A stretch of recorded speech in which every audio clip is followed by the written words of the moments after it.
Welcome back to Crime Scene Explained.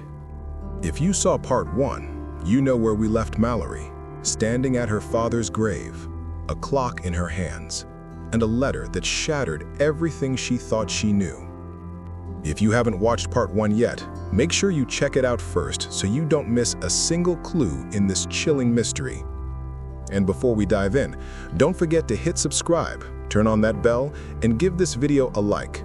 It helps more people discover these stories, and trust me, you won't want to miss where this one goes. Now, let's return to Mallory's world. As Mallory steadied herself, her flashlight beam caught something wrong with the soil at the grave. The earth looked freshly turned, darker than the surrounding ground. She knelt and brushed it away. The dirt was loose, as though someone had been digging recently. Her heart raced. She scraped deeper until her nails hit wood. Not a coffin lid, a box. She wrenched it free, her hands caked with mud. Inside were dozens of pocket watches, each etched with the Ouroboros. Some were stopped, others still ticking. And on top of them all, a photograph of Mallory as a child, her father's arm around her shoulders. Lightning flashed. In that instant, Mallory wasn't alone. A figure stood among the gravestones, watching her, cloaked, hooded, unmoving. When thunder cracked, the figure was gone. But the clock in her hands suddenly stopped ticking, and her phone buzzed with a new message. Timekeeper chosen. Cycle continues. Mallory's breath caught in her throat as the truth settled over her. The clocks weren't just marking debts, they were marking her. Mallory staggered back from the grave, her pulse hammering like a second clock inside her chest. The word chosen echoed through her skull. She wanted to reject it, to deny it, but the weight of the letter, the photograph, the box of watches, it all pressed down on her like a verdict already passed. Back at her apartment, Mallory lined the watches on her desk. One by one, they stilled. The ticking faded, as if each surrendered to silence the moment it left the box. All except one. A single silver watch continued to tick, its hands frozen at 11:59. It refused to move forward, trapped in the final minute. No matter how many times she wound it, the hands stayed locked. She placed it inside a drawer, but that night, she swore she heard its tick echoing from the walls.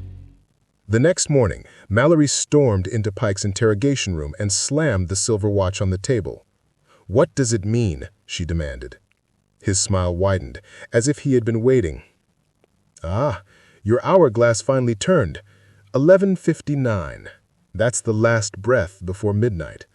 The moment of choice." Mallory's fists clenched. Choice for what? Pike leaned close, his voice a hiss. To carry the circle, or to break it. But break it wrong, and you don't just die, detective. You vanish. History forgets you ever existed. Even your father warned you. Before Mallory could respond, alarms shrieked through the precinct. Officers scrambled. Dispatch reported masked figures moving through the city, planting clocks and intersections, parks, even outside the police station itself. On every street corner, the same symbol appeared in chalk, the Ouroboros. The Timekeepers weren't hiding anymore. They were converging. Midnight was coming. And Mallory realized with dawning horror, they weren't waiting for her to decide. They were forcing the choice. Mallory grabbed the silver watch and bolted into the night. The hand still read 11:59. The next tick might not just change her life. It might end time as she knew it. The city trembled under the weight of ticking. Everywhere Mallory turned, she heard it. Hundreds of clocks hidden in alleys, on rooftops, inside shop windows. Each one set to the same time, 11:59.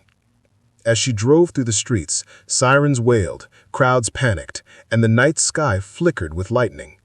Yet through it all, one truth pulsed in her ears. She was the center of this storm. The Timekeepers weren't chasing victims anymore. They were calling her.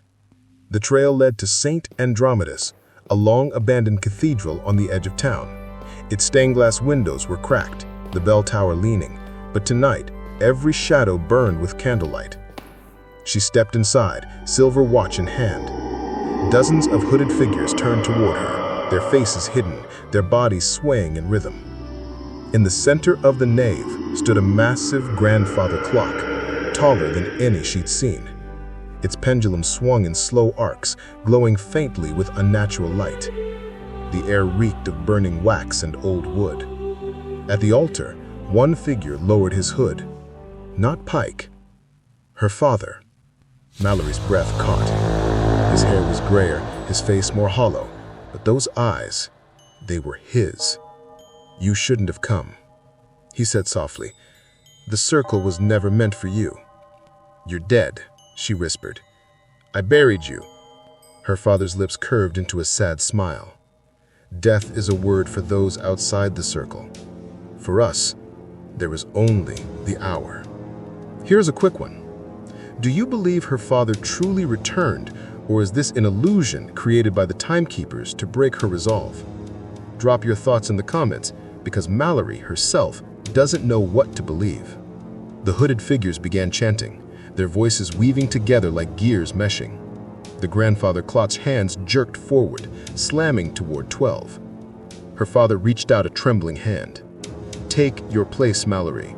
Carry the burden. If you refuse, they'll erase you. You'll vanish from memory, as if you never lived."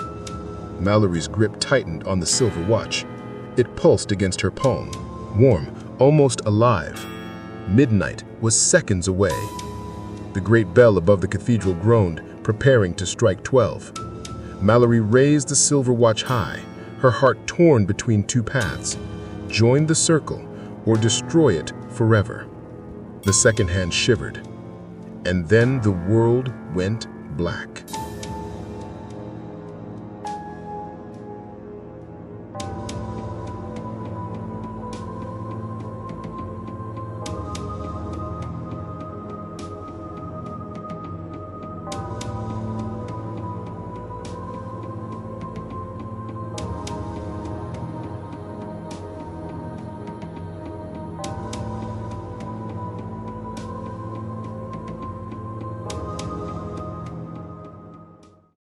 When the world went black, Mallory thought it was over. Oblivion. Silence. But then, faintly, she heard it. The toll of the cathedral bell. 1, 2, 3. Her eyes snapped open. She was still in the cathedral, the hooded figures frozen like statues, her father's hand still outstretched. But something was wrong. The bell didn't stop at 12. It struck 13. The great-grandfather clock at the altar shuddered violently. Its face cracked down the middle, gears grinding in protest. The hooded figures collapsed to their knees, some screaming, others clawing at their masks. Her father clutched his chest, his eyes wide with fear. "What have you done?" Mallory looked down. The silver watch in her palm was glowing, the frozen hand spinning wildly, faster and faster, as though it were unraveling time itself. The cathedral trembled as cracks split the stone floor. Through the fissures came not fire or smoke, but visions, flickering images of moments in time, battles, weddings, funerals, crimes long past and yet to come. Mallory saw herself as a child, herself at her father's grave, herself standing in this very cathedral, again and again, looping infinitely. The circle wasn't just a society. It was a loop, a prison of time, and she had just broken it. The hooded figures dissolved into dust, one by one, their screams fading into echoes. The cathedral walls peeled away like paper, revealing endless darkness. Mallory stumbled toward her father, but he was already fading. His eyes brimmed with something like pride or sorrow. She couldn't tell which one. "You weren't meant to carry it, but maybe you were meant to end it." and then he was gone. Mallory stood alone in the void, clutching the spinning watch. No cathedral, no figures, no city. Only darkness and the relentless ticking of a clock that had no face, no hands, and no end. Mallory drifted in darkness, weightless, as though she were suspended between heartbeats. The spinning watch in her hand pulsed like a living thing, every surge of light illuminating fragments of shattered time around her. Moments floated past like shards of broken glass, children laughing in a park, soldiers marching to war, her father's face turning away. Each fragment hovered just out of reach, as if daring her to step into it. From the void, a voice rose, not Pike's, not her father's, but something older, deeper. You have broken the 13th hour. You stand where no timekeeper has ever stood, between seconds, between debts, between worlds. Mallory's throat went dry. Then let me out. The voice rumbled like distant thunder. There is no out. There is only through. Assume you were suspended between moments, given the chance to step into any past or future event. Which one would you choose, and why? Let me know your thoughts, because Mallory may only get one chance to decide. The fragments around her began to shift, forming 3 glowing portals. Each showed a different vision. In one, she saw her childhood home, her father writing feverishly in his journal. In another, she saw the courthouse bombing, frozen at the moment of explosion. In the last, she saw herself years older, seated at the altar of the cathedral, hooded and surrounded by followers. The voice whispered, "Every choice leads to a debt. Choose wrongly, and the circle binds again. Choose wisely, and time may yet be freed." The watch in her palm grew hotter, its hands rattling as though desperate to strike. Mallory realized the 13th hour wasn't just broken, it was bleeding. She had seconds to decide.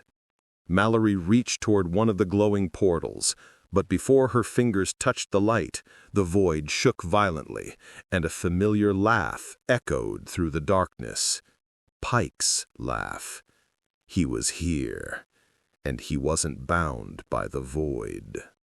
The void rippled like disturbed water as Pike's laughter echoed across the endless dark. Mallory spun around, clutching the glowing watch, but there was nothing.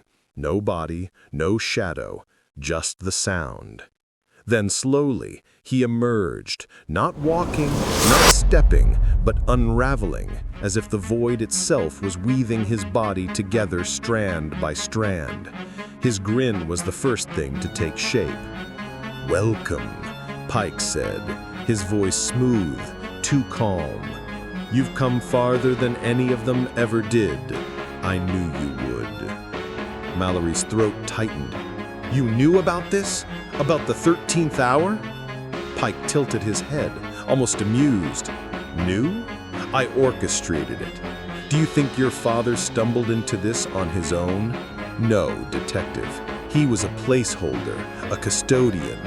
I've been guiding your family for generations, shaping them to bring you here." Mallory's stomach dropped. "Why me?" "Because you're different. You don't just obey the clock. You broke it. And that makes you the key." Pike extended his hand. "Give me the watch, and I'll show you how to wield it. Together, we'll rebuild time, not as a loop, but as a crown. Imagine it, Mallory, never again chasing criminals, never again being hunted. You could rule the hours themselves." Mallory's heart pounded. The watch pulsed in her hand like it was listening, waiting. "Or," Pike said, his grin widening, "you can try to end it. But if you destroy the circle without guidance, you won't just erase yourself. You'll erase everything." The void trembled. The glowing portals Mallory had seen before flickered back into existence. Her father's journal, the courthouse bombing, the cathedral throne. Pike's voice slid into her ear like poison. Choose, detective. Choose wisely, or watch the world bleed.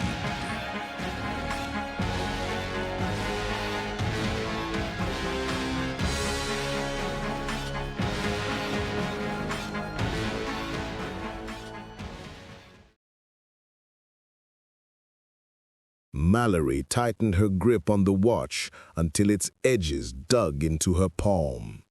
Pike's grin widened, certain she would cave, certain she would give in. But her voice cut through the void, sharp and steady. No, I won't be your pawn. Not my father's, not yours. If this is what you've been planning, then it ends with me. For the first time, Pike's smile faltered, just slightly. The portals around them flickered violently.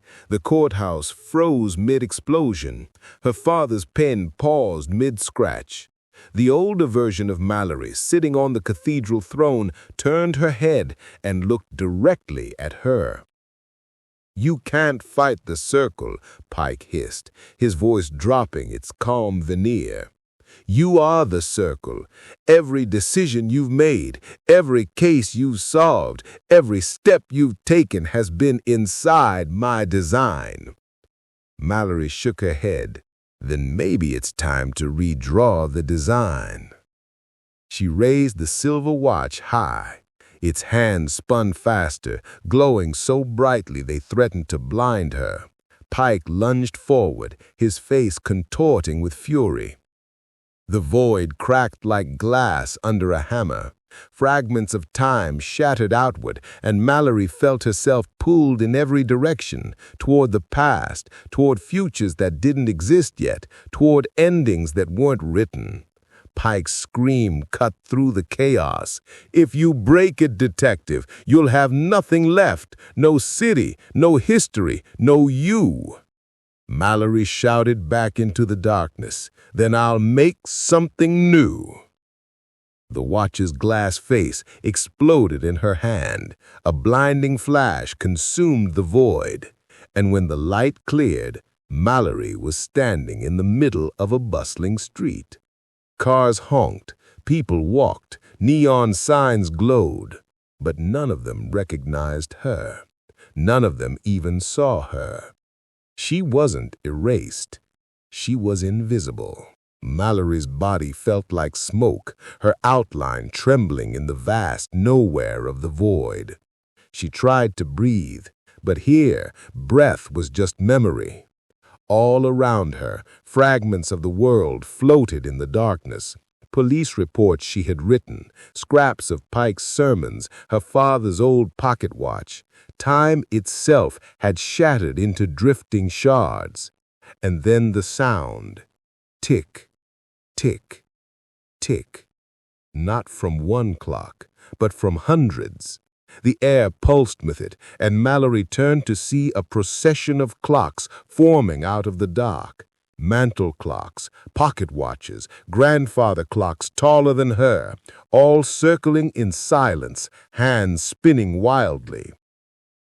In the center stood Detective Pike, his shadow stretched too long, bending with the gears of unseen machinery. His smile was calm, unhurried. "You finally see it," Pike said, voice echoing like a sermon in a hollow church. The clocks were never trophies, they were anchors, each one tied to a death, each one feeding the cycle. Your father began this, Mallory. I only perfected it. Her chest ached. You used him. You used me. Pike's eyes gleamed. No, he volunteered. He thought he could trap death itself by marking the hours. But death cannot be trapped, only guided. The clocks of the fallen gave me power to shape time, to decide who lives, who dies, who waits in silence between the ticks. The clocks chimed as if to agree, their tones colliding into a dreadful harmony. Mallory stumbled toward the shards of her father's watch floating in the void. She held it, trembling. Its glass was cracked, hands frozen at 11:59. Her father's voice, faint and fractured, seemed to seep out of it. "I only wanted to save you, but I broke everything. End it, Mallory. End what I couldn't." Tears blurred her sight. The realization struck her. The clocks weren't just a curse, they were keys. If she could stop them all at once, bring every ticking heart to silence, the cycle would collapse. But to do so would mean burning herself as the final clock, the final anchor.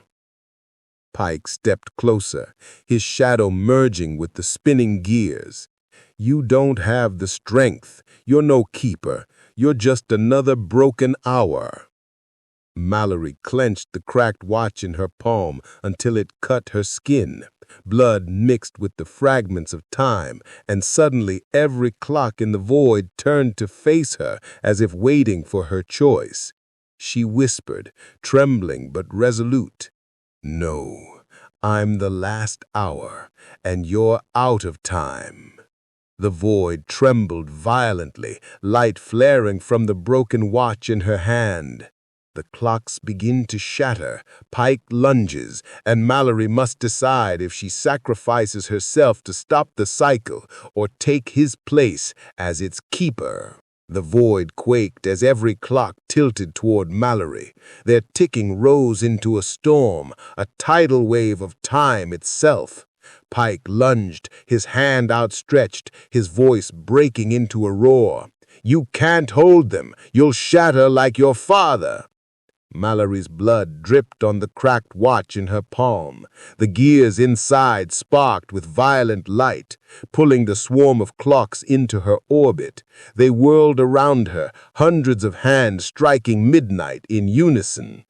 "Maybe I will," she whispered, her voice trembling, "but at least it ends with me." She thrust the broken watch into the air. The void erupted in blinding white. Clocks splintered like glass, their gears scattering into eternity.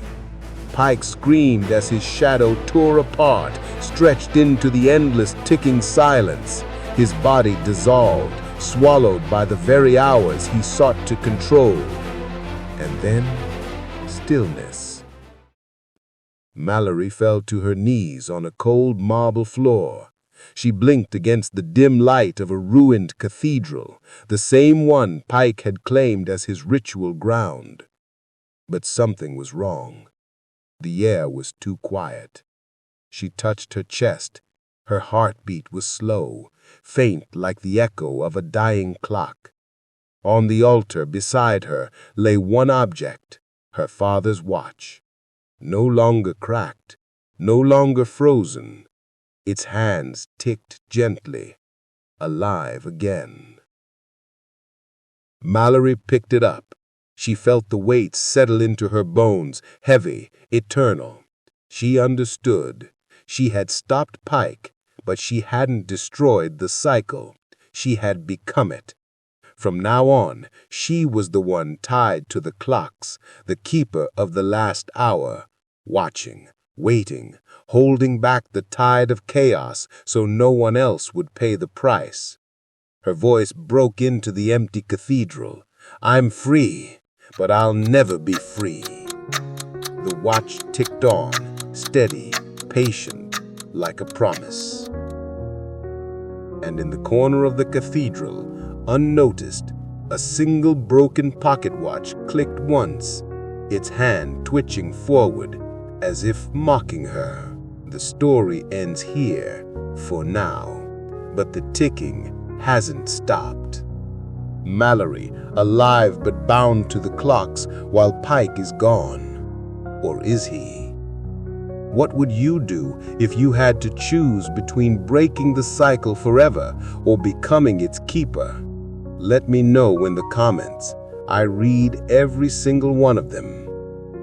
If this story kept you hooked, Don't forget to like this video so more people can discover it, and hit subscribe with the bell on, because I'll be back with another chilling crime story you don't want to miss. And trust me, the next one is even darker. This is Crime Scene Explained, and until next time, remember, the truth always ticks.